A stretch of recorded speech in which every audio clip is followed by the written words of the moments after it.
ആളുകളുണ്ട്, വലിയ ഡിഗ്രി വാങ്ങിയ ആളുകളുണ്ട്, ഫുൾ A+ വാങ്ങിയ ആളുകളുണ്ട്. ആ A+ വാങ്ങിയ ആളുകൾക്ക് പിന്നീട് കഴിയുന്നില്ല.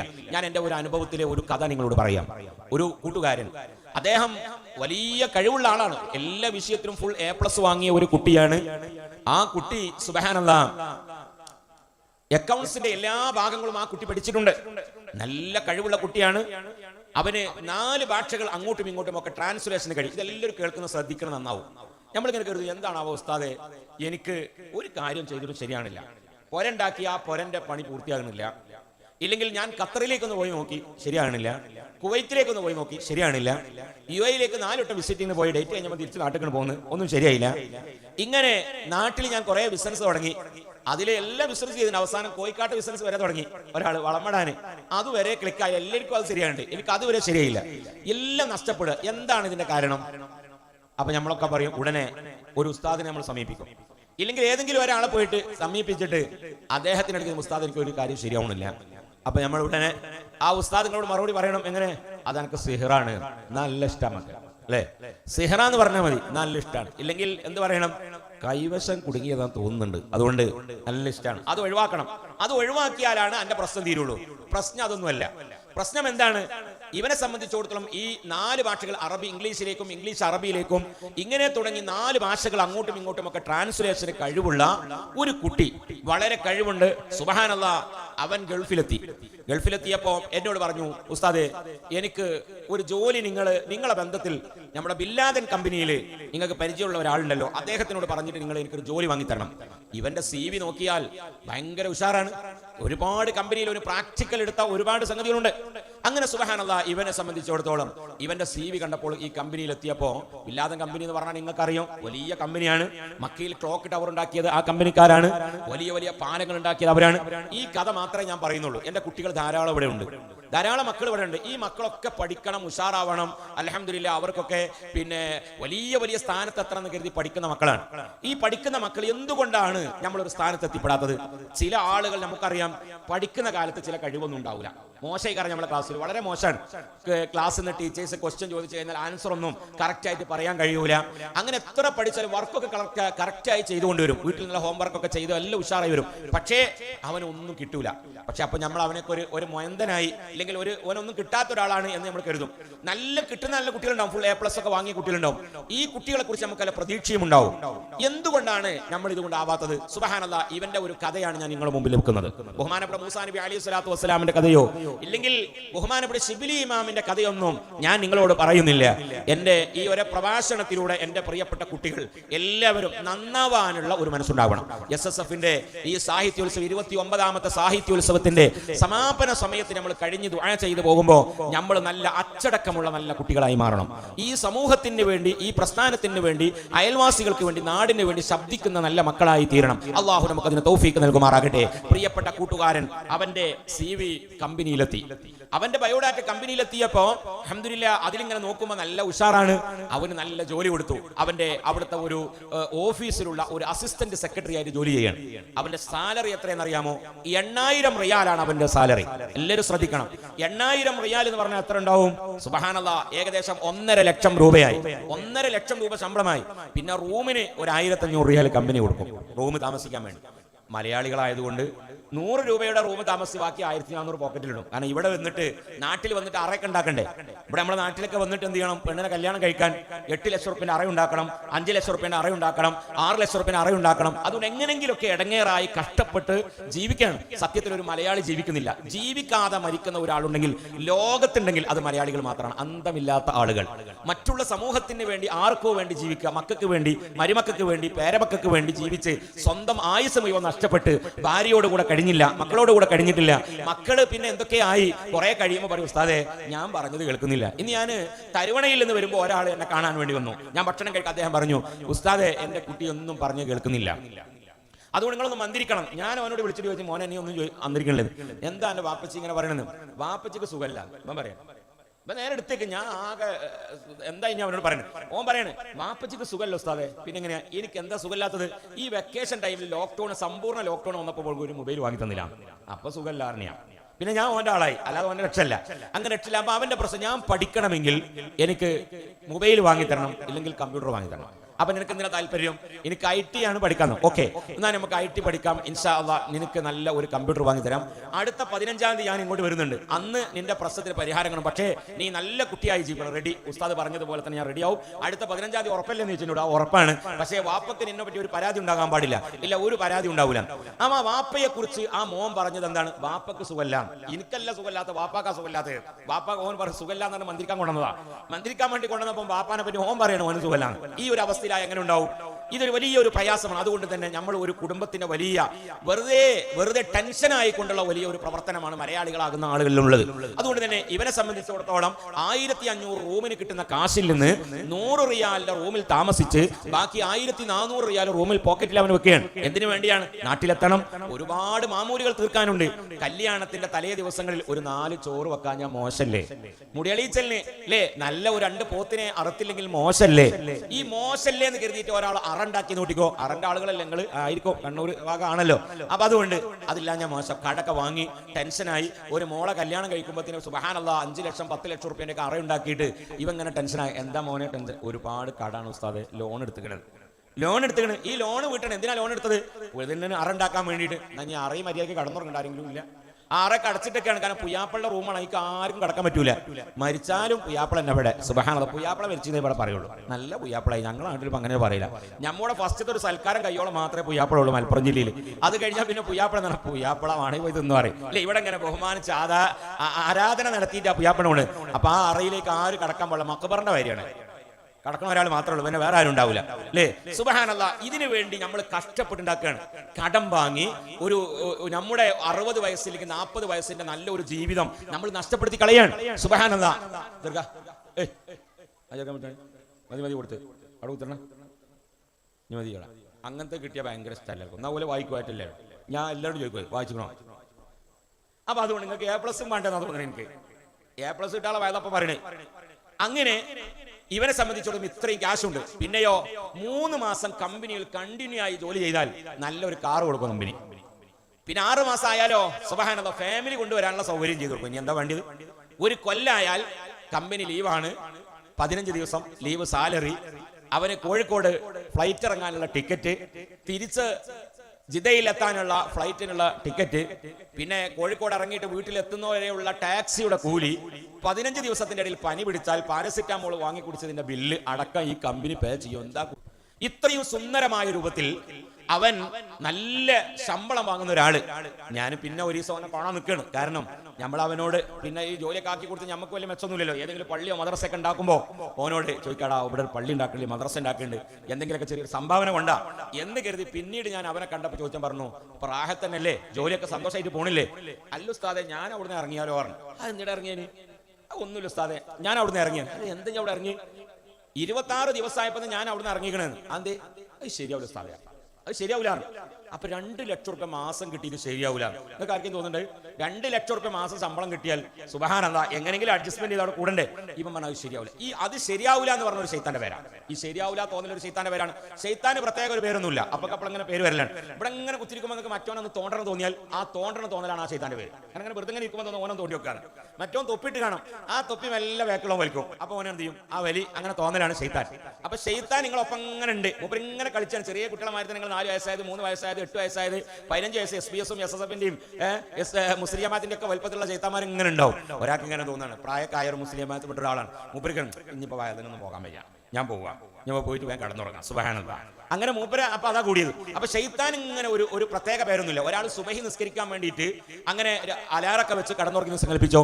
അങ്ങനെ 4:47 ആയപ്പോ അല്ലെങ്കിൽ 38 ആയപ്പോ അള്ളാഹ് ബെല്ലടിച്ചപ്പോ നമ്മള് എന്ത് ചെയ്യും? ബാങ്ക് കൊടുക്കാനായി. അപ്പൊ ഒരു 5 മിനിറ്റ് കൂടി കിടന്നുറങ്ങാൻ നിർത്തി ആ അലാറം ഒന്ന് ഓഫാക്കി ഒന്നുകൂടി ഉറങ്ങും. അങ്ങനെ ഉറങ്ങി പിന്നെ സുബ്ഹാനല്ലാഹ് പിന്നെ 7 മണിക്കാണ് പിന്നെ എണീക്കുന്നത്. അപ്പോ ഈ 7 മണി വരെ എത്തിയപ്പോൾ സുബൈയൊക്കെ ഖളാ ആയി. സുബൈ ഖളാ ആകാൻ വേണ്ടി നമ്മളെ എത്തിച്ച ശൈത്താന്റെ പേരെന്താ? 5 മിനിറ്റ് എന്നാ ശൈത്താന്റെ പേര്. കാരണം മൂപ്പരാണ് നമ്മൾ എവിടെ എത്തിച്ചത്? 7 മണിക്ക് എത്തിച്ചത്. കാരണം ആ നേരത്തെ എണീറ്റിട്ടുണ്ടെങ്കിൽ ഒരു കുഴപ്പമില്ല. അതുകൊണ്ട് ശൈത്താന് വ്യത്യസ്തമായ പേരുകൾ ഇങ്ങനെ വന്നുകൊണ്ടിരിക്കും. അതുകൊണ്ട് ഇവന് പറഞ്ഞു അത് ശരിയാവില്ല ഉസ്താദേ. അപ്പൊ ഞാൻ ചോദിച്ചു, എന്താ അത് ശരിയാവില്ല എന്ന് പറഞ്ഞു? 2 ലക്ഷം റുപ്യ മാസം കിട്ടിയിട്ട് അത് ശരിയാവില്ല എന്ന് പറഞ്ഞത്?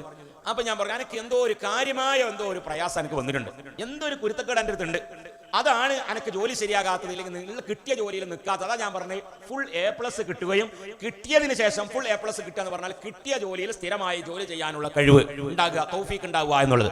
സുബ്ഹാനല്ലാഹ്. അപ്പൊ ഞങ്ങൾ ചോദിച്ചു എന്തോ ചെയ്ത് എൻ്റെ വാപ്പാനമ്മാൻ എന്തോ ചെയ്തിട്ടുണ്ട്, എന്റെ വാപ്പാനും ഉമ്മൻ എന്തോ ചെയ്തിട്ടുണ്ട്, ഇല്ലെങ്കിൽ എന്റെ ഉസ്താദുമാരെയോ, ഉസ്താദ് എന്നാ അറബി പറഞ്ഞെന്നുള്ളൂ, ടീച്ചേഴ്സിനെ സ്കൂളിൽ പഠിപ്പിച്ച ഏതാളാണെങ്കിലും ആരെയോ നീ ഒന്ന് വെറുപ്പിച്ചിട്ടുണ്ട് എന്ന് ഞാൻ ഇങ്ങനെ പറഞ്ഞു. നീ ഒന്ന് ആലോചിച്ച് നോക്കുക. മലപ്പുറത്ത് ഈ ഒലക്ക എന്ന് പറഞ്ഞ സാധനം ഇവിടെ അല്ലേ ഉണ്ട് അല്ലെ, എല്ലാവർക്കും തിരിയല്ലേ ഒലക്ക, ഉപയോഗശൂന്യമായി. പിന്നെ അങ്ങനെ സ്റ്റോർ റൂമിൽ അങ്ങനെ മൂപ്പര് ഫുലാൻ അങ്ങനെ നിൽക്കുന്നുണ്ട്, എല്ലാവരുടെ പരിയിൽ ഉണ്ടാവും അത്. അങ്ങനെ മൂപ്പർ ഇങ്ങനെ പറയും ഇന്ന ആർക്കും ആവശ്യമില്ല എന്ന് പറഞ്ഞ് മൂപ്പർ എപ്പോഴും ഖേദം പ്രകടിപ്പിച്ചുകൊണ്ട് എല്ലാവരും സ്റ്റോർ റൂമിലുണ്ടാവും. അങ്ങനെ അതെല്ലാവർക്കും അറിയാം. ഇല്ലെങ്കിൽ ഈ മൈക്കിയുടെ സ്റ്റാൻഡ് എല്ലാവർക്കും കാണുന്നുണ്ട്. ഉദാഹരണം പറയാണ് ഞാൻ, സുന്നാമാക്കി എന്ന് പറഞ്ഞൊരു സാധനമുണ്ട്, അറിയോ? സുന്നാമാക്കി പറഞ്ഞാൽ പ്രായം ചെന്ന ആളുകൾക്ക് അറിയില്ലേ, SSFകാർക്ക് അറിഞ്ഞോളുന്നില്ല, എന്നാലും മുസ്ലിം ജമാഅത്തിന് അറിയണല്ലോ. സുന്നമാക്കി എന്ന് പറഞ്ഞാല് പഴയ കാലത്ത്, ഇപ്പോഴുണ്ട് സാധനം, പഴയ കാലത്ത് വയറ് ക്ലീൻ ചെയ്യാൻ ഏറ്റവും ഉപയോഗിക്കുന്ന ഒരു മരുന്നാണ്. മരുന്ന് പിടി ചെന്നാൽ സുന്നമാക്കി കുടിച്ചാൽ മതി, നാളെ പോയി കുടിക്കണ്ട, ഒഴിവുള്ളന്ന് കുടിച്ചാൽ മതി. തങ്ങൾ പറഞ്ഞു വെച്ചിട്ട് നാളെ തന്നെ പോയിട്ട് സുന്നമാക്കി കുടിച്ചു നാളെ തക്കാരത്തിനൊന്നും പോകാൻ പറ്റൂല. അപ്പൊ വയറ് ക്ലീൻ ചെയ്യാൻ പറ്റിയ ഒരു നല്ല മരുന്നാണ് സുന്നമാക്കി. അപ്പൊ ഒരാള് എന്ത് ചെയ്തു, ഈ ഒലക്ക എടുത്തിട്ട്, ഇല്ലെങ്കിൽ ഈ മൈക്ക് എടുത്തിട്ടാണ് വിഴുങ്ങി, ഇല്ലെങ്കിൽ ഒരു ഇരുമ്പ് എടുത്തിട്ടാണ് വിഴുങ്ങിയിട്ട് സുന്നമാക്കി കുടിച്ചാൽ ദഹിക്കോ ഇല്ലേ? ദഹിക്കൂല.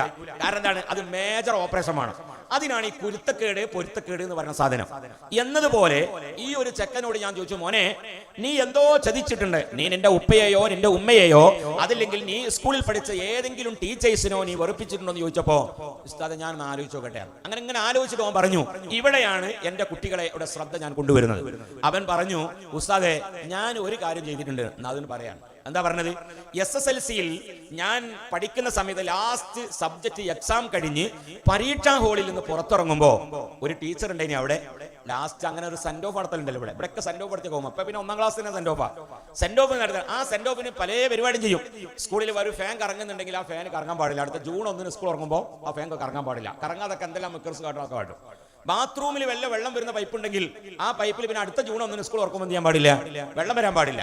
തണുപ്പിന് വെച്ച് പിടിപ്പിക്കപ്പെട്ട മരം ഉണ്ടെങ്കിൽ അത് കേടുവരുത്തുക. ഇങ്ങനെ തുടങ്ങി ധാരാളം അക്രമങ്ങൾ ചെയ്യുക എന്നതാണ്. കള്ള് കുടിക്കാത്ത ഒരാൾ കള്ള് കുടിക്കലെന്ന സെന്റ് ഓഫിനെന്ന്. സുബ്ഹാനല്ലാഹ്.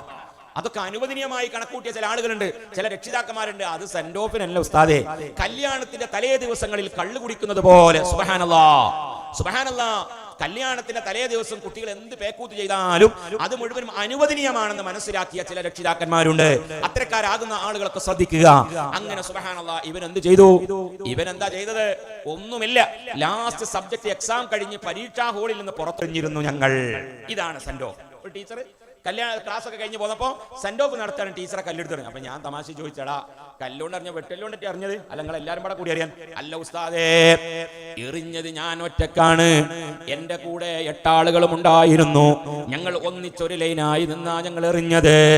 എന്തേ ഞങ്ങൾ 8 ആളുകൾ ഒന്നിച്ച് നിന്ന് എറിയാനുള്ള കാരണോ, ടീച്ചർ ഏറുകൊള്ളുമ്പോ തിരിഞ്ഞു നോക്കുമ്പോ ആരാണ് എറിഞ്ഞതെന്ന് ടീച്ചർക്ക് തിരിച്ചറിയാൻ പാടില്ല.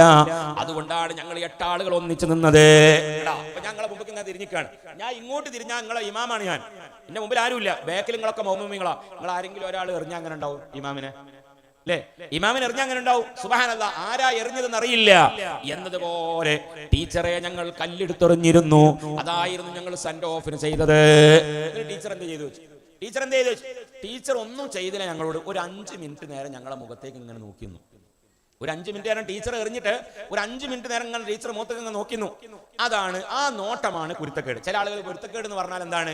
അടി വാങ്ങലാണ്, ചീത്ത കേൾക്കലാണ്. വാപ്പന്റെ ഇമ്മന്റെ ഉസ്താദുമാരുടെയും പൊരുത്തം വാങ്ങുക എന്ന് പറഞ്ഞത് സുബ്ഹാനല്ലാഹ്. ചില ആളുകൾ പള്ളിയിലെ ഇമാമിന്റെ പൊരുത്തക്കേട് വാങ്ങിയ ആളുകളുണ്ടാവും. ചില ആളുകൾ മദ്രസയിലെ ഉസ്താദിന്റെ പൊരുത്തക്കേട് വാങ്ങിയ ആളുകളുണ്ടാവും. സുബ്ഹാനല്ലാഹ്. എത്ര മോലിയർ വള്ളി വന്നാലും ആ മോലിയരെ പിരിച്ചുവിടാൻ മൂപ്പരേക്കാർ മുമ്പിൽ ഉണ്ടാവുക. എന്തെങ്കിലുമൊക്കെ ചെറിയ കുറ്റം പറഞ്ഞ് ആ മോലിയർ അവിടുന്ന് ആട്ടി വിടണം, അല്ലേ? അങ്ങനത്തെ ചില ആളുകളുണ്ടാവും. ഉസ്താദുമാരെ പൊരുത്തക്കേട് വാങ്ങിയ ആളുണ്ടാവും. ഇങ്ങനെ പല നിലക്കും പൊരുത്തക്കേട് വാങ്ങിയ ആളുണ്ടാവും. എന്നിട്ടോ ടീച്ചർ ആ നോട്ടമാണ് പൊരുത്തക്കേട്. നോട്ടത്തിന് നല്ല അർത്ഥമുണ്ട്. മുത്തനബി സല്ലല്ലാഹു അലൈഹി വസല്ലമ തങ്ങൾ മക്കയിൽ നിന്ന് മദീനയിലേക്ക് പ്രയാസം കൊണ്ട് പോവേണ്ടി വന്നപ്പോ സുബ്ഹാനല്ലാഹ്, മുത്തനബി സല്ലല്ലാഹു അലൈഹി വസല്ലമ തങ്ങൾ അങ്ങനെ പ്രയാസമല്ല, നമുക്കെല്ലാം പഠനമാണ്. അങ്ങനെ മുത്തനബി സല്ലല്ലാഹു അലൈഹി വസല്ലം മക്കയിൽ നിന്ന് മദീനയിലേക്ക് പോകും വഴി സുബ്ഹാനല്ലാഹ് വാഹനത്തെ പുറത്ത് കയറിയിട്ട് ഒന്നുകൂടി മക്കത്ത് ഇങ്ങനെ നോക്കി. പടച്ചോനെ, ഞാൻ മക്കത്തുനിന്ന് അങ്ങോട്ട് പോവുകയാണല്ലോ. ആ ഒരു പ്രയാസം കൊണ്ട് നോക്കിയപ്പോഴാണ് ഒരു ആയത്തിറങ്ങിയത്, ഇന്നല്ലദീ ഫറദ അലൈക്കൽ ഖുർആന ലറാദുക ഇലാ മആദ്. നബിയേ, തങ്ങൾ വിഷമിക്കണ്ട, നിങ്ങളെ ഈ നാട്ടിലേക്ക് തന്നെ കൊണ്ടുവരപ്പെടും എന്ന ഒരു ആയത്തിറങ്ങുന്ന അപ്പോഴാണ്. സുബ്ഹാനല്ലാഹ്, സുബ്ഹാനല്ലാഹ്. ഇതാണ് ആ കുട്ടിക്ക് പറ്റിയ കേട്. പിന്നെ ഓൻ എന്ത് A+ വാങ്ങിയിട്ട് എന്താ, ഫുള്ള് പരീക്ഷയിൽ നല്ല മാർക്കുണ്ട്, നല്ല കമ്പ്യൂട്ടർ അറിയും, അക്കൗണ്ട്സ് അറിയാം, പക്ഷെ ഏത് ജോലിയിലും ഓൻ എന്ത് ചെയ്യൂല, റെഡിക്ക് നിൽക്കാൻ കഴിയൂല. അപ്പൊ എൻ്റെ ഈ കുട്ടികളോടൊക്കെ, SSFന്റെ കുട്ടികളോടൊക്കെ പറയാനുള്ളത്, നിങ്ങളൊക്കെ നല്ല അച്ചടക്കമുള്ള കുട്ടികളായി മാറണം. അതാണ് ഈ സാഹിത്യോത്സവത്തിലൂടെ നൽകുന്ന ഒരു വലിയ ഒരു പാഠം. അതല്ലാതെ നിങ്ങൾ കുറെ പാട്ട് പാടി പോയത് കൊണ്ടോ പ്രസംഗിച്ചു പോയതുകൊണ്ടോ മാത്രമായില്ല.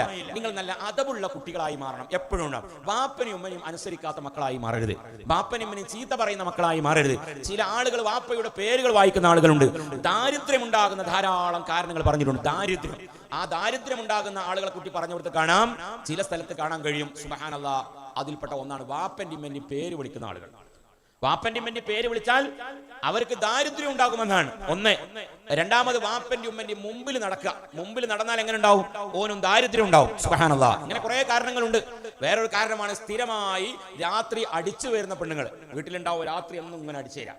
വീട്ടിലുണ്ടാകുന്ന കിച്ചണിലുണ്ടായ വേസ്റ്റുകളൊക്കെ ഒഴിവാക്കുന്നത് പുറമല്ലാതെ രാവിലെ നമ്മൾ അടിച്ചു വരുന്നത് പോലെ രാത്രി സമയത്ത് ഇങ്ങനെ അടിച്ചേരി കഴിഞ്ഞാൽ ദാരിദ്ര്യമുണ്ടാവും. അതുകൊണ്ട് രാത്രി സ്ഥിരമായി എല്ലായിടങ്ങളിലും നിങ്ങൾ ഒരിക്കലും അടിച്ചു വരാൻ പാടില്ല. എന്നാൽ അടിച്ചു വരാം, വൃത്തിയാക്കാം, നമ്മൾ ഭക്ഷണം കഴിച്ച സ്ഥലങ്ങളൊക്കെ. അതുപോലെ മറ്റൊരു കാരണമാണ്, സുബ്ഹാനല്ലാഹ്, കുറെ സഹോദരിമാരോട് വന്നിട്ടുണ്ടല്ലോ, അതുകൊണ്ട് അവരോട് രണ്ട് വർത്താനം പറയാം. മറ്റൊരു കാരണത്തിൽപ്പെട്ടതാണ് രാത്രി ഭക്ഷണം കഴിച്ച പ്ലേറ്റുകൾ കഴുകാതെ കിടന്നുറങ്ങാം. രാത്രി കഴിച്ച ഭക്ഷണത്തിന്റെ പ്ലേറ്റുകളൊന്നും കഴുകാതെ രാവിലെ കഴുകാമെന്ന് കരുതി മാറ്റിവെച്ച് ഉറങ്ങുന്ന വീട്ടിലും ഐശ്വര്യം ഉണ്ടാവുകയില്ല. ശരീരത്തിൽ വെച്ചുകൊണ്ട് സൂചി കൊണ്ട് തുന്നുന്നവനും ഐശ്വര്യം ഉണ്ടാവുകയില്ല. ക്ലീൻ ഇല്ലാത്ത വീടും ഐശ്വര്യം ഉണ്ടാവുകയില്ല. ചില ആളുകളുടെ ബാത്റൂം ഒക്കെ ചെന്ന് കഴിഞ്ഞാൽ വളരെ മോശമാണ്. അത്തരക്കാരാകുന്ന ആളുകളുടെ വീട്ടിനും ഐശ്വര്യം ഉണ്ടാവുകയില്ല. അതുകൊണ്ട് ഇൻഷാ അല്ലാഹ് ഈ കാര്യങ്ങളൊക്കെ നമ്മൾ ശ്രദ്ധിച്ചാൽ പ്രധാനമായി വേണ്ടത് പൊരുത്തമാണ്. ആ പൊരുത്തം ഒരാൾക്ക് കിട്ടിയോ, അൽഹംദുലില്ലാഹ്, നമ്മൾ വിജയിച്ചു പോയി. പൊരുത്തക്കേട് വാങ്ങിയാലോ ഒരു സ്ഥലത്തും നമ്മൾ ക്ലിയർ ആവില്ല. ഗൾഫിൽ പോയാലും ശരിയാവൂല, പിന്നെ നാട്ടിലെന്നാലും ശരിയാവൂല, പൊരണ്ടാക്കിയാൽ അത് കയറൂല, കയറിയ പരിയിൽ താമസിക്കാൻ കഴിയൂല. ഇങ്ങനെ ഒരുപാട് പ്രശ്നങ്ങൾ. ഒന്ന് തന്നെ. രണ്ടാമത്, വെറുതെ നമ്മൾ കാശുകൾ ചെലവാക്കുന്ന ഒരു സിസ്റ്റങ്ങൾ നമ്മൾ നിർത്തിവെക്കണം. നമ്മൾ വെറുതെ ആവശ്യമില്ലാതെ പൈസകൾ ചെലവാക്കി ഇതൊക്കെ വെറുതെ എങ്ങനെ വായത് ഞാൻ പറയാനല്ലാതെ യാതൊരു ഫായിദയും ഇല്ല. അങ്ങനെ കേൾക്കും, അങ്ങനെ എത്ര തന്നെ ഉള്ളൂ. ഇപ്പൊ എത്ര ഇതൊക്കെ ഒരു മാമൂലാണ്. ഇപ്പോൾ അങ്ങനെ ഒരു മൂല്യർ വരിക, സാഹിത്യോത്സവം കഴിയുക, അതിന്റെ ബാക്കിൽ ഒരു മൂല്യർ പ്രസംഗിക്കുക, തങ്ങൾ വരിക, ദ്വാരക്ക പോവുക, അത്രയൊക്കെ ഉള്ളൂ. അത്ര ഒരു മാമൂലായി കാണാൻ. നിക്കാഹിന്റെ ഒക്കെ സുബ്ഹാനല്ലാഹ് ചടങ്ങുകളിലൊക്കെ എത്ര ആഭാസമായി കാശുകൾ ചെലവാക്കുന്ന ആളുകളുണ്ട്. ഇതൊക്കെ നാളെ റബ്ബിന്റെ കോടതി നമ്മൾ മറുപടി പറയാനുള്ളതാണ്. കല്യാണത്തിന്റെ തലേ ദിവസങ്ങളിൽ 4 ചോറ് 3 ചോറ്, പിന്നെ 3 ദിവസത്തെ കല്യാണം. സുബ്ഹാനല്ലാഹ്, അങ്ങനെ ഒരു പണമുള്ള ഒരാള് ചിലപ്പോൾ അദ്ദേഹത്തിന് കുറെ ആളുകൾ വിളിക്കാനുണ്ടാവും. അദ്ദേഹത്തിനെ നമ്മൾ മാറ്റി നിർത്താം. പക്ഷെ അദ്ദേഹം ചെയ്യുന്നത് കണ്ടിട്ട് നമ്മൾ പണം ഇല്ലാത്ത ഒരാൾ നേരത്തെ പറഞ്ഞതുപോലെ ലോൺ എടുത്തിട്ടും കടം വാങ്ങിയിട്ടും എന്നും ടെൻഷൻ. അല്ലാഹ്, ഞാനൊരു പ്രസംഗം പ്രസംഗിച്ചിട്ടുണ്ട്, അത് എല്ലാവരും കേട്ടവരാണ്. അതുകൊണ്ട് ടെൻഷൻ കൂടുതൽ ഉണ്ടാക്കുന്ന ഒരു പ്രവർത്തനം ഉണ്ടാകരുത്. നമ്മൾ നേരത്തെ തന്നെ പറയാം, അനക്ക് ഞാൻ 1 ലക്ഷം റുപ്യ ഉണ്ടാക്കുള്ളൂ, അതിന് ഇഷ്ടമുണ്ടെങ്കിൽ അൽഹംദുലില്ലാഹ് എൻ്റെ മകളെ കെട്ടിക്കും, അത്ര പറഞ്ഞാൽ മതി അല്ലേ? അത്ര പറഞ്ഞോ, അതിനാണ് പറഞ്ഞാൽ മതി, ഒരു കുഴപ്പമില്ല. അത്ര എന്നെ കൂടെ കടം വാങ്ങിയിട്ട് ഞാനൊരു കാര്യം ചെയ്യില്ല. ഇന്ന് മനുഷ്യന്മാർക്ക് കടം ഒരു പ്രശ്നമേ അല്ല. കട ഒരു പ്രശ്നമല്ല. മനുഷ്യന്മാരെ ഏറ്റവും കൂടുതൽ പേടിക്കേണ്ട ഒരൊറ്റ കാര്യം ഉണ്ടെങ്കിൽ കടാണ്. സുബ്ഹാനല്ലാഹ്, കടത്തോടു കൂടെ മരിക്കുക എന്ന് പറഞ്ഞ വലിയ പ്രയാസമുള്ള കാര്യമാണ്. മരിച്ചു കഴിഞ്ഞിട്ട് മയ്യത്ത് മുമ്പിൽ വെച്ചുകൊണ്ട് സുബ്ഹാനല്ലാഹ്, ഒരു വയലുണ്ട് ഉസ്താദിന്, ഈ കിടക്കുന്ന ജനാസ അബൂബക്കർ ഹാജിയുടെ ജനാസയാണ്, ഇല്ലെങ്കിൽ ഫാത്തിമ ഹജ്ജുമയുടെ ജനാസയാണ്. ഇന്നല്ലെങ്കിൽ നാളെ നമ്മൾക്കും മരിക്കുമെന്ന് മനസ്സിലാക്കി എന്തെങ്കിലുമൊക്കെ വാക്കടപാടുകൾ ഉണ്ടെങ്കിൽ പൊരുത്തപ്പെട്ടു കൊടുക്കണം. അത് നമ്മൾ കേൾക്കും. പൊരുത്തപ്പെടലുണ്ടോ? ഇവിടെ പള്ളിയിൽ നിന്ന് പറയില്ല, അങ്ങനെ ഉണ്ടോ? പറയില്ല. ആ എല്ലായിടത്തും ഇത്തിഫാക്കാണ്. അറന്റെ വിഷയത്തിൽ മാത്രമേ നമ്മൾ എതിരുള്ളൂ. പക്ഷെ എല്ലാ സംഗതി, ബാക്കിയുള്ള സംഗതിയൊക്കെ റെഡിയാണ്. അതുകൊണ്ട് മയ്യത്ത് എങ്ങനെയാ കടണ്ടായത്? പടച്ചോൻ എന്റെ 1ാമത്തെ മോൾ അറണ്ടാക്കി 8 ലക്ഷം കടം, 2ാമത്തേനോ അത് 15 ലക്ഷം കടം. സുബ്ഹാനല്ലാഹ്, ഇതാണ് കടം. ഭക്ഷണം കഴിച്ചതല്ല, ഇല്ലെങ്കിൽ മക്കൾക്ക് ഭക്ഷണം കൊടുത്തതല്ല. സുബ്ഹാനല്ലാഹ്, ഇങ്ങനെ കടക്കാരനായിട്ട് എന്നും ഇങ്ങനെ ടെൻഷൻ. രാത്രി ഇങ്ങനെ കിടക്കുമ്പോൾ ഭാര്യ പറയാണ് ഉറക്കില്ല, ഭർത്താവിന് തീരെ ഉറക്കില്ല. കാരണം എന്താ? ഭർത്താവ് ഈ കട ഇങ്ങനെ ആലോചിച്ച് ടെൻഷനായി നിൽക്കുകയാണ്. അത് ടെൻഷൻ ആക്കിക്കാൻ വലിയൊരു കാരണക്കാരാണ് നമ്മുടെ വീട്ടിലുള്ള സഹോദരിമാർ. ഈ മോശമാണ് നിങ്ങളെ ചെയ്യാൻ. നോക്കി, നിങ്ങൾ നബീസാന്റെ മകണ്ടല്ലോ, ആ ഓല് വളരെ ചെറിയ പേര്, ഓലും കൂടി എത്ര 3, 3.5, 4 ലക്ഷം റുപ്യ അറുണ്ടാക്കി. പിന്നെ നമ്മൾ ഒരു 7 ലക്ഷം റുപ്യെങ്കിലും ഉണ്ടാക്കാൻ ഞാൻ മോശമല്ലേ? ഇങ്ങനത്തെ സഹോദരിമാർക്ക് ചുരിദാർ വാങ്ങി കൊടുത്താലും റെഡിയാവില്ല. ഓൽക്ക് എപ്പോഴും 5000-ന് ചുരിദാർ വേണം. അത്രക്കാരാകുന്ന ആളുകളാണെങ്കിൽ 500-ന് വാങ്ങിയിട്ട് ഒരു പൂജ ഇട്ട് കൊടുത്തിട്ട് വേറെ സ്റ്റിക്കർ ഒട്ടിച്ചാൽ മതി. അപ്പോൾ 5000 റുപ്യന് ചുരിദാർ. അൾമർമലൊക്കെ നമ്പർ മാറ്റുക. അൾമറ വാങ്ങിക്കൊണ്ട് നല്ല ഫർണിച്ചർ ഉണ്ട്. ഫർണിച്ചറിനൊക്കെ 2000, 3000-ന് വാങ്ങി 2 പൂജ ഇട്ട് കൊടുത്ത്, മാൻ്റെ പൂജ ഇട്ട് കൊടുത്താണ്ട്. അപ്പൊ സുബ്ഹാനല്ലാഹ്, ഞാൻ ഇപ്പൊ നോക്കിയിട്ട് കാര്യമില്ല. പക്ഷെ എൻ്റെ കാര്യം ആലോചിച്ചിട്ട് എനിക്ക് ഒരു അൾമറ വാങ്ങാൻ പറ്റില്ല. കാരണം എനിക്കൊരു മോശമാണല്ലോ. അതുകൊണ്ട് ഞാൻ നല്ല അൾമറ അങ്ങനെ ചെയ്തുകൊണ്ട് നിങ്ങൾ ഇന്നൊക്കെ അതാ നല്ലത്. എന്നാൽ ജീവിച്ചു പോകാൻ പറ്റില്ല മരിച്ചാതെ. അല്ലേ? കടല്ലാതെ മരിക്കണമെങ്കിൽ ഇവിടുത്തെ പെണ്ണുങ്ങളുടെ ഇടയിൽ മരിക്കണമെങ്കിൽ വലിയ പ്രയാസമാണ്. ഇവിടെ അമ്മായിമ്മ പോരില്ല എന്നുള്ളൂ, പക്ഷേ പുയ്യാപ്പള മാക്സിമം ഇട്ട് ആ പോരും ഒരു അവിടെ ഉള്ളത് അല്ലേ? ഇവിടെ എന്ന് പറയുമ്പോൾ അമ്മായിമ്മ പോരും ഉണ്ടാവില്ല, കാരണം പെണ്ണുങ്ങൾ നാട്ടിൽ തന്നെ പൊരി തന്നെ താമസിക്കുന്നതുകൊണ്ട് ഉമ്മാക്ക് പരാതി ഒന്നും ഉണ്ടാവില്ല. പക്ഷെ അവിടെ കിടന്നുറങ്ങണ ഒരു പുയ്യാപ്പളിന്റെ അടങ്ങർ. ഇന്നാൾ ഞാൻ ഈ വാത് പറഞ്ഞപ്പോൾ ഉസ്താദിനോട് പറഞ്ഞു, ഉസ്താദേ നിങ്ങൾ സംഗതി ശരിയാണ്, പക്ഷെ നിങ്ങൾ ആണുങ്ങളെ പറ്റി പറയണം, ഓരോ അതിൽ അടങ്ങറൊക്കെയാണ്. കാരണം എന്താ, അവളെ ജ്യേഷ്ഠത്തിന് കെട്ടിയ ആൾ നല്ല പൈസ ഉള്ള ആളാണ്, ഓ നല്ല പൈസ വാക്കുണ്ട്, ഓ ബെൻസ് കാറ് ജാഗോറിലൊക്കെ നടക്കുന്ന ആളാണ്. സുബ്ഹാനല്ലാഹ്. അപ്പൊ അതുകൊണ്ട് നമുക്ക് മോശമാണ്. കാരണം നിങ്ങൾ എന്താ മനസ്സിലാക്കിയത്, നമ്മളെ ഇത്താത്താന്റെ പുയ്യാപ്പള ഉണ്ടല്ലോ നിങ്ങൾ, സുബ്ഹാനല്ലാഹ് വലിയ കാറ്, നിങ്ങൾക്ക് ഒരു ഓട്ടോറിച്ചും കൂടി ഇല്ല അല്ലേ, ഇങ്ങനത്തെ ഒരു ബെൻസും കൂടി ഇല്ല. അങ്ങനെ പറഞ്ഞിട്ട് ഇയാളിട്ട് സ്വീപ്പാകാൻ പിന്നെ ഓടാതെ നിൽക്കോ. ശരിക്ക് എല്ലാ പോരും ഉണ്ടാണ്, അമ്മായിമ്മ പോരും ഉണ്ടാകുന്നത്, പെണ്ണിനല്ല ഉണ്ടാകുന്നത്, പുയ്യാപ്പളൊക്കെ അവിടെ ഉണ്ടാണ്. പോരിന്റെ വിഷയത്തിൽ നല്ല സംഗതി ഉണ്ട്. ഇതൊക്കെ ടെൻഷൻ ഉണ്ടാക്കാൻ ഇയാൾ ഗൾഫിൽ നിന്ന് ഒരാൾ വന്ന് പറഞ്ഞു, ഉസ്താദേ എനിക്ക് ബെൻസ് വാങ്ങാൻ ആഗ്രഹം എനിക്കുണ്ട്, പക്ഷേ ബെൻസ് വാങ്ങാൻ ആഗ്രഹം എൻ്റെ അടുത്ത് പൈസയൊന്നുമില്ല, അതുകൊണ്ട് ഞാൻ എക്സിറ്റ് അടിച്ച് പോകുമ്പോൾ ഞാനൊരു ബെൻസിന്റെ ഒരു എംബ്ലം കൊണ്ടുപോകുന്നിട്ട് ഞാൻ വാങ്ങുന്ന ഓട്ടോറിക്ഷൻ്റെ മുമ്പിൽ അവിടെ വെക്കുന്നത്, എന്നിട്ട് ഞാൻ സമാധാനിച്ചതാണ്. നമ്മൾ നല്ലൊരു പരിപാടിയാണ്. എന്നാലും നമ്മൾ സമാധാനമാവുമല്ലോ, കാരണം ഓൻ എന്നാലും വേണ്ടി എന്ത് ചെയ്യണം, ഒരു ബെൻസ് എന്ത് ചെയ്യണം, ആ എംബ്ലം ഒന്ന് കാണണം. അപ്പൊ അതുകൊണ്ട് പ്രിയപ്പെട്ട കൂട്ടുകാരെ, കടമില്ലാതെ ജീവിക്കാൻ വേണ്ടി നമ്മളൊക്കെ തയ്യാറാവുക. കടമില്ലാതെ ജീവിക്കണം.